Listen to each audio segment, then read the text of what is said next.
Алуа қашан соңғы рет қарыз ақша сұрады? 2022 жылы. 2022 жылы. Иә, ол кезде біз анам өтірік айттым, міне соңғы рет өтірік айтқан кезінде 21 жылы.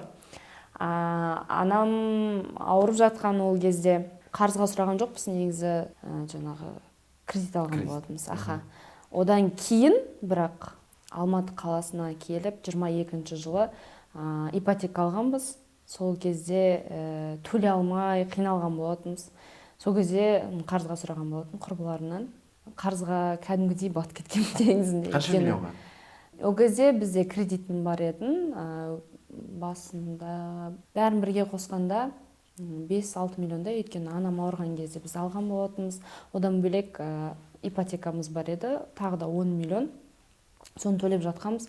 Барлығын төлегенге жетпей жатқан, және де өзіміздің де отбасымызбен өмір сүруге жетпей жатқан болатын. Сол кезде қарызға кіріп қыздардан үлкен сома алған болатын.